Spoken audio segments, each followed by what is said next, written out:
అందరికీ కూడా శుభ సాయంత్రం. కార్యక్రమాన్ని ఇప్పుడు ఒక 2 నిమిషాలలో ప్రారంభించుకుంటాము. భగవద్గీత ఎందుకు చేస్తాము అనేది ఒకసారి మనం తెలుసుకుందాము. మనకు మొట్టమొదటి గ్రంథములు వేదాలు. మనకు మొట్టమొదట వచ్చినటువంటివి వేదాలు. అయితే ఈ వేదాలు ఏవైతే ఉన్నాయో అవి మనకు అందుబాటులో లేవు. 1130 భాగాలు ఉన్నటువంటి వేదాలు ఈరోజు మనకు కేవలం 7 భాగాలు మాత్రమే లభ్యమవుతున్నాయి. కాబట్టి వేద సంపద దాదాపు పోగొట్టుకున్నాం. ఎందుకంటే వేదాలు ఆ రోజు లోపల రాయలేదు ఎవరు. కాబట్టి వేద సంపద మొత్తం పోయింది. ఈ వేదాల లోపల చివరి భాగాన్ని ఉపనిషత్తు లేదా జ్ఞానకాండ అంటారు. అంటే వేదాలలో ఉన్నటువంటి గొప్ప విషయాలన్నీ కూడా చివరి భాగంలో ఉన్నాయన్నమాట. ఆ చివరి భాగంలో ఉన్నటువంటి ఉపనిషత్తులు మనం పాటిస్తే మన జీవితం అంతా ఎలా నడుచుకోవాలి, ఈ జీవితం అయిపోయిన తరువాత ఏం సాధించాలి, మరొకసారి చెప్తున్నాను, జీవితంలో ఎలా నడుచుకోవాలి, జీవితం అయిపోయాక ఏం సాధించాలి అంటే జీవన విధానము, జీవిత లక్ష్యము, అంటే లైఫ్ స్టైల్ ఎలా ఉండాలి, లైఫ్ డెస్టినేషను ఏంటి అనే విషయాలను తెలిపేది మనకు భగవద్గీత. అయితే భగవద్గీతనే ఎందుకు తెలుసుకుంటున్నాము అంటే ఈ ఉపనిషత్తుల యొక్క సారం అంతా కూడా శ్రీకృష్ణ భగవానుడు చాలా సులభంగా ఉంటుందని చెప్పేసి అర్జునుడికి అందించాడు అన్నమాట. మరి ఈ మార్గశిర మాసంలోనే ఎందుకు అంటే మార్గశిర మాసం ఇప్పుడు మనకెట్లా జనవరి ఎట్లానో పూర్వకాలం లోపల మార్గశిర మాసంతో నెలలు ప్రారంభమయ్యేవి. మనం మామూలుగా చైత్ర మాసంతో ఎట్లా అయితే ప్రారంభమవుతాయో అట్లాగా మనకు ద్వాపర యుగంలో మార్గశిర మాసము మొదలు. ఏదన్నా సంవత్సరం ప్రారంభమవగానే మనం ఏం చేస్తాము, ఏవో రిజల్యూషన్స్ పెట్టుకుంటాం, కోరికలు. నేను ఈ సంవత్సరము 6 ప్యాక్ ట్రై చేయాలి, ఈ సంవత్సరము నేను వెయిట్ తగ్గాలి, ఈ సంవత్సరము నేను వంట చక్కగా నేర్చుకోవాలి, ఈ సంవత్సరము నేను మ్యూజిక్ నేర్చుకోవాలి, ఈ సంవత్సరము నేను డ్యాన్స్ నేర్చుకోవాలి. ఈ విధంగా రకరకాల కార్యక్రమాలు మనము జనవరి 1 నాడు ఎలా అయితే పెట్టుకుంటామో మార్గశిర మాసం లోపల అలాగ మనం అన్ని పెట్టుకునే వాళ్ళం అన్నమాట. అందుకని చెప్పి శ్రీకృష్ణ భగవానుడు ఏం చేశాడంటే భగవద్గీతని మనందరికీ అందించడం ద్వారా ఈ భగవద్గీత యొక్క జ్ఞానాన్ని సమాజం అంతా కూడా అందుకోవాలి అనేటటువంటి ముఖ్య ఉద్దేశంతో, అంటే మన జీవితంలో ఎదుర్కొనేటటువంటి ప్రతి సమస్యకు కూడా భగవద్గీతలో ఒక అర్థం ఉంది, భగవద్గీతలో దానికి పరిష్కారం ఉంది, సొల్యూషన్ టు ఎవ్రీథింగ్. అది మనకు భగవంతుడు అందించడానికి ప్రయత్నం చేశారనమాట. ఆ భగవద్గీతని చదవడంలో మనం ఈ రోజు చేసేది 12-15 అధ్యాయాల పారాయణం మాత్రమే చేస్తాము. 12-15 అధ్యాయాలు ఎందుకు ముందు ఒకసారి ఆలోచిద్దాం. భగవద్గీత మొత్తము 18 చాప్టర్స్, 18 చాప్టర్స్. 18 చాప్టర్స్ని 3 డివిజన్స్ చేశారు. 3 డివిజన్స్. ఫస్ట్ 6 చాప్టర్స్ ఒక డివిజను, సెకండ్ 6 చాప్టర్స్ ఇంకో డివిజను, థర్డ్ 6 చాప్టర్స్ మరొక డివిజన్. 6, 6, 6. మొదటి 6 చాప్టర్స్ని కర్మ అంటారు. అంటే కర్మ అంటే మనం ఏ పనులు చేయాలి, ఎలా చేయాలి, అంటే అందులోపల మనం ఏ పని కోరుకోకుండా చేయాలి, కోరుకున్నా కూడా ఫలితం ఏదొచ్చినా కూడా యాక్సెప్ట్ చేయాలి, ఏం జరిగినా కూడా భగవంతుడు ఇష్టం అని చెప్పేసి వదిలేయాలి. ఓకే, ఇది మనకు ఫస్ట్ 6 చాప్టర్స్లో చెప్తాడు. సెకండ్ 6 చాప్టర్స్లో భగవంతుడి పైన భక్తి ఎలా సాధించాలి, భక్తి అంటే భగవంతుని మనం ఎలా ప్రేమించాలి, భగవంతుని మనం ఎలా ఇష్టపడాలి అనే విషయం గురించి సెకండ్ 6 చాప్టర్స్ లోపల చెప్తారన్నమాట. ఆ చాప్టర్స్ చెప్తున్నప్పుడే భగవంతుడు ఏమంటాడంటే నేను చెట్టులో ఉన్నాను, పుట్టలో ఉన్నాను, జంతువులలో ఉన్నాను, మనుషులలో ఉన్నాను, నేను ప్రతి చోట కూడా ఉన్నాను. ఆఖరికి అర్జున నేను నీకు ఇది చెప్తున్నాను కదా, నువ్వు నేను ఒకటే. ఈ భగవద్గీత రాసిన వేదవ్యాసుడు ఆయన నేను ఒకటే. ఈ విధంగా మొత్తం నేనే అని చెప్పేసి చెప్తున్నాడు. అంతా కూడా భగవత్ స్వరూపం అని. ఇది మనకు 7-12 చాప్టర్స్ వరకు తెలుసుకుంటాం. 13వ చాప్టర్ నుంచి 18వ చాప్టర్ వరకు ఏముంటుందంటే అసలు మనం సృష్టి లోపల ఎందుకు పుట్టాం. చాలా మందికి అనుమానం, నేను ఎందుకు పుట్టాను, దేవుడు అందరినీ సమానంగా పుట్టిస్తే అయిపోయేది కదా, అందరినీ ఒకే రకంగా పుట్టించి అందరినీ హ్యాపీగా ఉంచితే అయిపోయేది, ఎందుకు నాకు కష్టాలు, నాకు సుఖాలు, కొంతమందికి ఆనందంగా ఉన్నారు, కొంతమంది దుఃఖంగా ఉన్నారు. మనం చాలా అదృష్టవంతులం, ఎందుకంటే మనకు రోటీ కపడా మకాన్కి ఏ విధమైనటువంటి బాధ లేదు, కావలసినటువంటి సౌకర్యాలలో కూడా ఏ విధమైనటువంటి బాధ లేదు.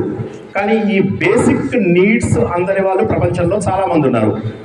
దేశ భద్రత లేని వాళ్ళు, అంటే మన దేశాన్ని రక్షించుకోగలిగే వాళ్ళు, నేషన్ సెక్యూరిటీ లేనటువంటి దేశాలు ఎన్నో. సో మనము ఎవరైతే బేసిక్ ఎడ్యుకేషన్ ఉండి బేసిక్ అమ్మా నాన్న, ఒక ఫ్యామిలీ, ఒక వైఫ్, ఒక పిల్లాడు, ఒక జస్ట్ అంటే ఒక ఉద్యోగము, ఒక ఇల్లు, ఒక చిన్న కారు, ఒక చిన్న ఏసీ, ఇలా ఉన్న వాళ్ళు ప్రపంచంలో టాప్ 1%. ఈ టాప్ 1% పీపుల్ కూడా మాకు ప్రాబ్లమ్స్ ఉన్నాయి అంటే భగవంతుడు యాక్సెప్ట్ చేయడు. ఆయన ఏమంటాడంటే 99% మందిని చూడు, వాళ్ళు ఎంత బాధపడుతున్నారో చూడు. రేపు కనుక మనం దేవుడి దగ్గరికి కంప్లైంట్తో వెళ్తే దేవుడు ఏమంటాడంటే దాదా వచ్చే అని చెప్పేసి అక్కడ వేడి వేడి నూనె ఉంది, ఆ నూనెలో ఒక అగబెడతాడు. సో కాబట్టి ఏంటంటే 99% మంది ప్రపంచంలో బాధలో ఉన్నారు. ఆ బాధలో లేనటువంటి కొద్ది మంది భారతదేశంలో పుట్టారు. ఈ భారతదేశం లోపల హిందూ ధర్మాన్ని నమ్ముకుంటూ ఉన్నటువంటి జనాలు. ఈ 1% జనాలు ఎట్టి పరిస్థితులలో కూడా మాకు కష్టాలు ఉన్నాయి అని అనుకోకూడదు. అందుకని భగవంతుడు ఏం చేశాడంటే ఒక మెసేజ్ అందించాడు.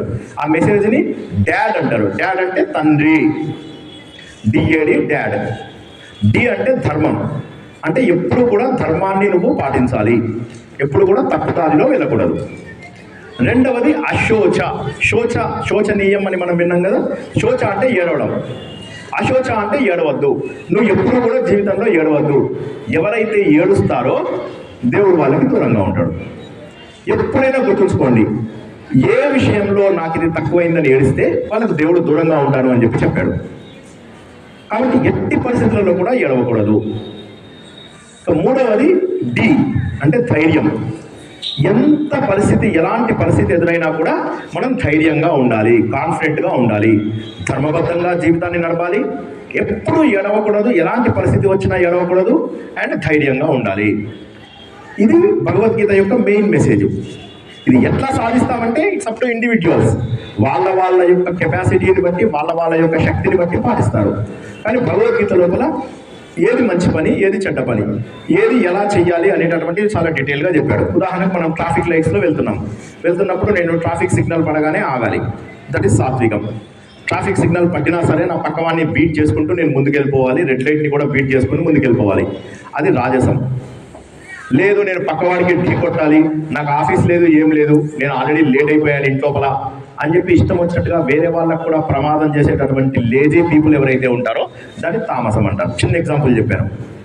ఇట్లాంటివి ఎగ్జాంపుల్స్ భగవంతుడు ఇచ్చి దీన్ని ఎక్స్ట్రాపోలేట్ చేసుకో, అంటే ప్రతిదానికి కూడా అన్వయించుకో, నీకు తెలిసిన ప్రతి విషయానికి అన్వయించుకో అని చెప్పి భగవంతుడు చెప్పారనమాట.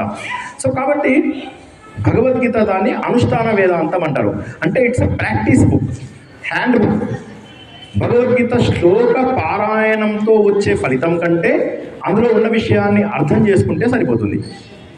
అర్జునుడు స్టార్టింగ్ లోపల ఏమంటాడు, పూర్ణ ఏడుస్తాడు, నేనేమీ చేయను, నేను ఎవరిని చంపను.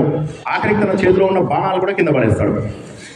అట్లా బాణాలు కింద పడేసినటువంటి అర్జునుడు చివరికి ఏమవుతుందంటే ఆయన యుద్ధానికి రెడీ అయ్యి సిద్ధమయ్యి, భగవంతుడా నాకు మోక్షం కూడా అవసరం లేదు, ఎందుకంటే నేను నీ స్వరూపుడను. అంటే maturity in 1 hour.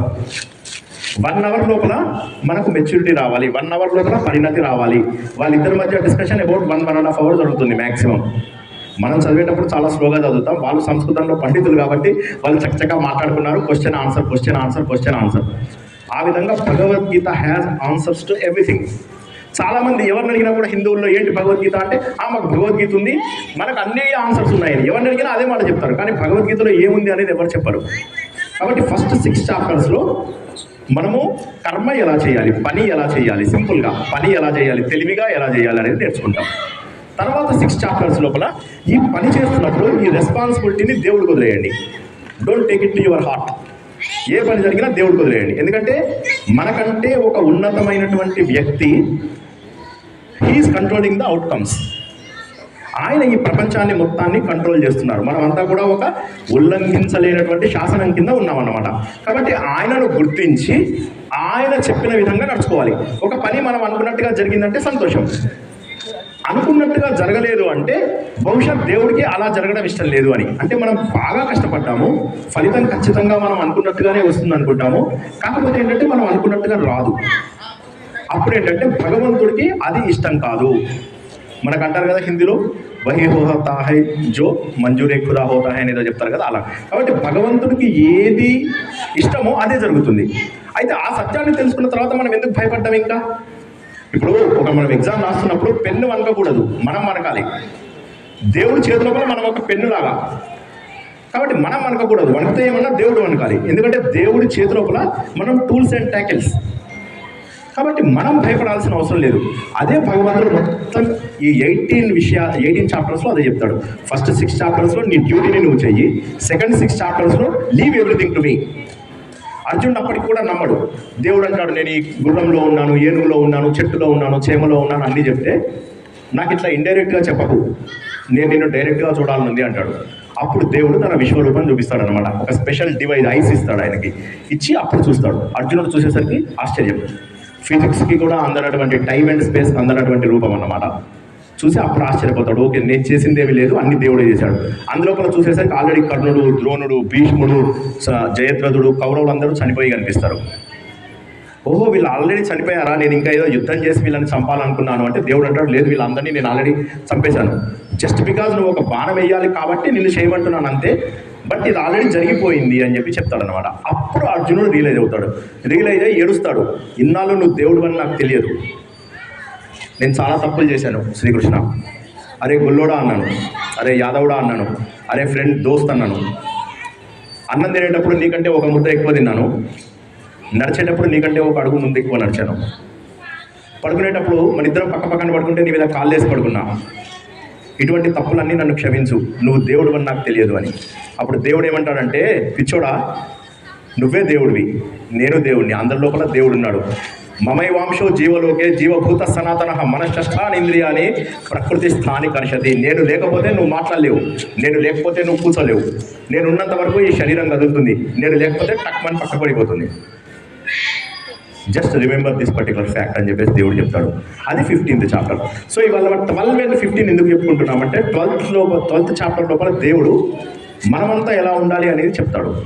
15th chapter లోపల ఏంటంటే దేవుడి యొక్క అంశం మనము అని చెప్పి దేవుడి లోపల కలిసిపోతాం. దేవుడి లోపల కలిసిపోవడం అంటే ఏంటి?